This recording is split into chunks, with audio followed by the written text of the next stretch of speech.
안녕하십니까. 오늘은 사순절 22번째 시간입니다. 오늘도 주님과 함께하는 행복한 하루 되시길 바라겠습니다.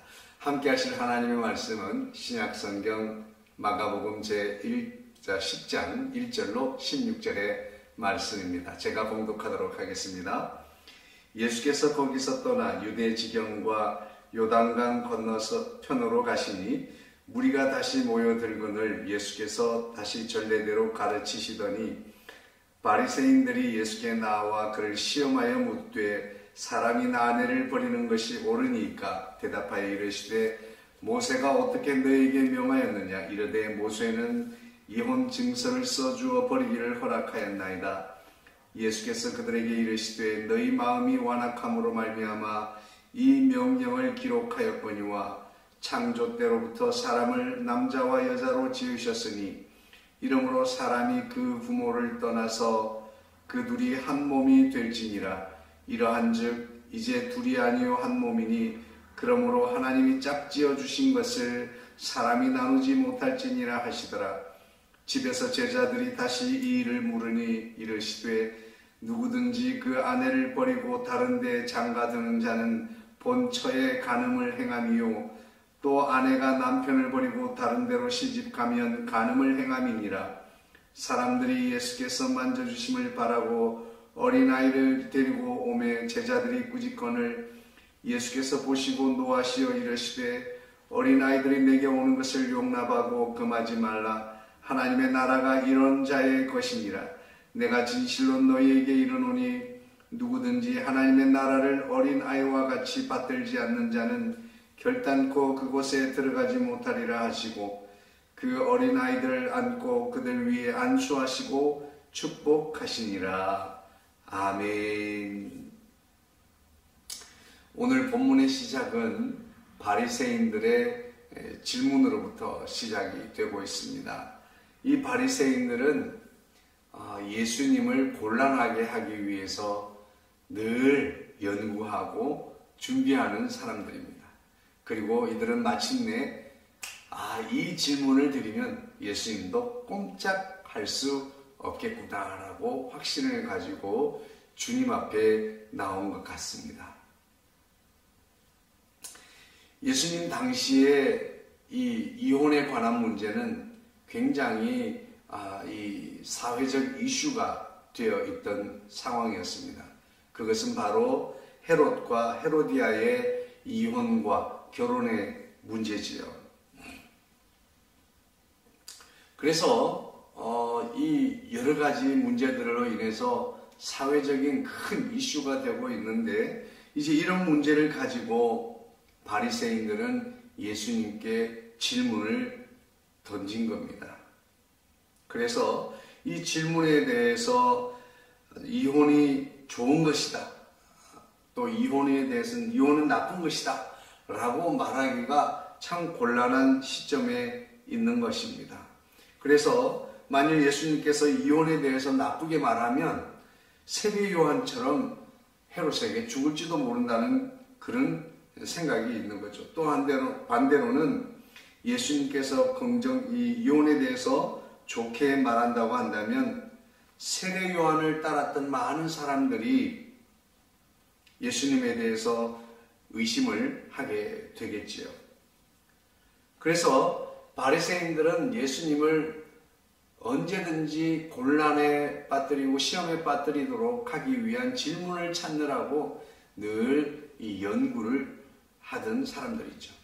그래서 그도 그럴 것이 이제 사회적인 이 사회의 사람들의 관심 그리고 그 당시 사회적 이슈 그리고 이 문제에 대해서 이제 성경적인 이 충돌 이런 것들에 대한 문제를 요인들을 찾아내서 예수님께 나아온 것입니다.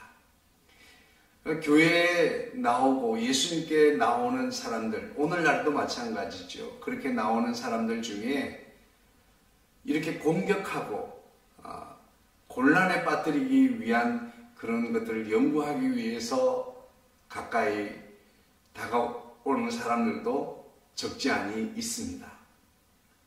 그런데도요, 우리 하나님께서 그런 분들조차도 만나 주신다고 하는 사실입니다.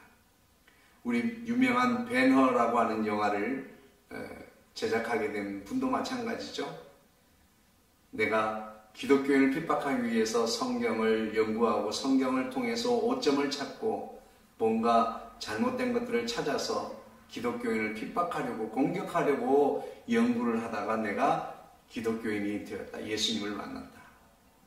또 우리 국내에는 요즘 유명한 이정훈 교수님이, 법대 교수님이 계십니다. 이분은 군 승려였습니다. 우리나라 기독교에 군목이 있다면 불교에는 군승이 있어요. 군승. 그래서 이분은 군승으로서 군 생활을 했던 분 정도로 승려로서 그렇게 다른 길을 가면서 매일 아침마다 기독교 방송을 보면서 목사님들의 설교를 들으며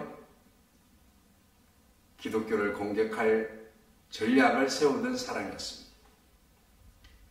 그런 그도 우리 주님이 만나 주셨고 또 그를 지금 크리스찬으로 주님께서 인도해 주셨습니다. 어쨌든 하나님께 나오는 사람은 복이 있는 줄로 믿습니다. 오늘 그 주요 내용은 무엇입니까? 이혼에 관한 것인데 오늘 예수님은 그렇게 말하고 있습니다. 이혼은 하나님의 뜻이 아니다 라고 하는 것입니다. 왜냐하면 하나님께서 태초에 천지를 창조하실 때에 남자와 여자를 지으셨는데 요즘은 남자와 여자 외에도 또 다른 성을 인정하려고 하는 경향이 있습니다. 유대 시대 때는 이스라엘에는 고르반이라고 하는 제도가 있었습니다. 부모님을 공경하는데 사용해야 될 물질, 여러 가지 부모에게 드려야 할 것들이 많이 집에 있음에도 불구하고 이 소는 하나님께 드릴 것이고 저 양은 하나님께 드릴 것이라고 하나님의 것으로 준비되어진 이 하나님의 드릴 것으로 고르반이 되었다라고 하면 부모를 위해서 드리지 않아도 된다라고 하는 우선순위에 있어서 하나님 먼저 부모라고 하는 이런 우선순위에 따라서 용납되었던 것을 허점을 이용해서 하나님께 드릴 것이라고 하면서 부모를 섬기지 않는 이런 일들이 많이 있었습니다. 오늘날에도 하나님의 심플하고 단순한 하나님의 말씀을 시대적인 상황을 가지고 해석하려고 하고 그리고 이 문자적 의미를 넘어서서 그 시대적 배경을 이해해야 된다. 여러 가지 복잡한 철학적, 인문학적인 사고를 가지고 접근하는 경우가 많습니다. 그러나 여러분, 성경은 너무나 심플하고 단순합니다. 하나님은 천지를 지으실 때 남자와 여자를 지으셨습니다. 그래서 남자와 여자라고 하는 구조적인 이런 차이를 가지게 되고 이 구조적인 차이는 하나로 결합되는 구조로 되어 있습니다. 그래서 남자와 여자는 결혼하면 한 몸이 되고 하나가 되는 것입니다. 그래서 하나님이 짝지어 주신 것을 나누지 못할 것이라고 그랬습니다. 그래서 그리스도인의 이혼을 하나님이 기뻐하지 않으시는 것이다라고 하는 것이 대전제였습니다. 그럼에도 불구하고 모세의 율법에는 이혼 정서를 써주고 이혼하라고 하는 그런 율법이 있는데 이것을 왜 그렇게 했습니까? 이혼을 권장하기 위해서가 아니라 이혼을 어렵게 행정적 절차를 마치고 이혼을 할 수 감정적으로 그냥 아무 때나 버리고 떠나갈 수 있는 게 아니라 법적인 행정적인 절차와 과정을 통해서 이혼하도록 이혼을 어렵게 만든 거예요. 이 의미 중에는 이혼을 하지 말라는, 그래서 될 수 있으면 이혼을 하지 않고 살도록 하기 위해서 이 이혼 증서를 써주고 이혼하라고 하는 것입니다. 그런데 그 당시의 사람들은, 법을 아는 사람들은 법을 이용하면서 떳떳하게 살고 싶어 하잖아요. 자신이 이혼을 하면서도 그 이혼을 떳떳하게 이제 이혼 정서를 써주고 이혼을 하게 된 것입니다.